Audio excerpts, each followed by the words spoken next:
पाकिस्तान में यह थ्योरी चल रही है कि जिहादियों की हत्या भारत करवा रहा है। इसमें भारतीय खुफिया एजेंसियों की मदद पाकिस्तान में रहने वाले अफगानी कर रहे हैं। पाकिस्तान में रहने वाले अफगानी भारतीय खुफिया एजेंसियों के एजेंट हैं और भारत के इशारे पर आतंकियों को चुन चुन कर मार रहे हैं। इसी वजह से सारे अफगानियों को पाकिस्तान से बाहर किया जा रहा है। जो अफगानिस्तान है उसकी सरजमीन पाकिस्तान के खिलाफ एक तवील अरसे से इस्तेमाल हो रही है। तालिबान से पहले का आप सारा दौर जो है, जब वहाँ नेटो की फोर्सेस थी, उसको ले लीजिए। जो स्पिन बॉल्दक के इलाके में NDS, CIA और रॉ मिल के वहाँ फरारी कैंप्स चला रहे थे, जिसके अंदर बलूचिस्तान के अलहदगी पसंदों को ट्रेनिंग दी जाती थी और वापस दहशतगर्दी के लिए बलूचिस्तान भेज दिया जाता था। हमने अफगानिस्तान को सपोर्ट किया, उनके महाजरीन को भी रखा, बहुत बड़ी कुर्बानियां दी। पाकिस्तान की सोसाइटी जो कुछ हमारे साथ हशर नशर हुआ, आज पूरी दुनिया में बदनामी भी ली, पूरी दुनिया ने हमें तालिबान का सपोर्टर भी कहा, इंटरनेशनल लेवल पे भी हमें पता नहीं क्या कुछ भुगतना पड़ा। 2 साल बाद पता चला जो 40 साल हमने जो कुछ करते रहे वो गलत करते रहे। तालिबान वहीं खड़े हुए हैं कि नहीं जनाब कि आप हमारे दोस्त नहीं हैं, आप हमारे, और वो आप हमें धमकियां दे रहे हैं। पाकिस्तान में रॉ को लेकर चल रही इस थ्योरी की सच्चाई क्या है, ये कभी किसी को पता नहीं चलेगा, क्योंकि अगर ये ऑपरेशन रॉ का होगा भी तो रॉ सिर्फ करने में यकीन रखती है, पाकिस्तानी खुफिया एजेंसी ISI की तरह शोर मचाने में नहीं।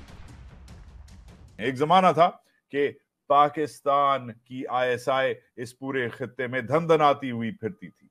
ऑब्वियसली मकबूजा जम्मू और कश्मीर में और उसके अलावा मुंबई में, दिल्ली में और दीगर और अटैक्स और कैंपेन्स इंडिया में चलाए हैं, मगर हिंदुस्तान बहुत सालों से चुप था।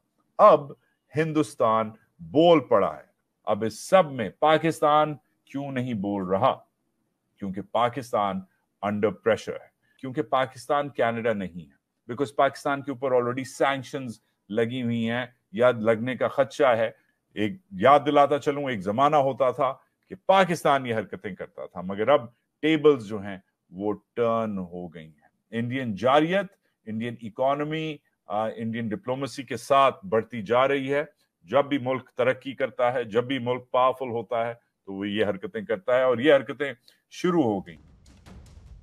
ये तो सच है कि अफगानिस्तान से भारत के पुराने और मजबूत रिश्ते रहे हैं, लेकिन तालिबान की वजह से इन रिश्तों में दरार पड़ने लगी थी। हालांकि अफगानिस्तान में दूसरी बार कब्जा करने के बाद तालिबान पूरी दुनिया के साथ साथ भारत से भी रिश्ते सुधारने की कोशिश में लगा है। इसी से चिढ़कर पाकिस्तान में अफगानियों को नमक हराम और रॉ एजेंट तक करार दिया जा रहा है। हमारा एक और मुसीबत तो अब अफगानिस्तान बन गया। पाकिस्तान का कौन सा बॉर्डर ज्यादा वो क्या कहते हैं डेंजरस है, ऑन द ईस्ट और on the west? I would say on the west at the moment. ये तालिबान का पंगा हमने लिया हुआ है, अब वही हमारे गले पड़ गए हैं।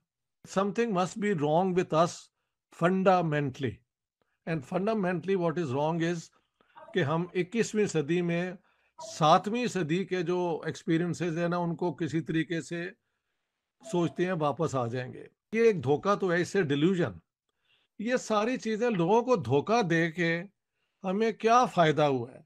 कुछ भी तो नहीं हुआ। मेरा तो एक ही कॉल है, इंडिया के साथ आप ओके कहते हैं जाके जप्पी भावे ना पाओ, लेकिन कम से कम गुड नेबरली रिलेशंस की बुनियाद पे पा दो ना।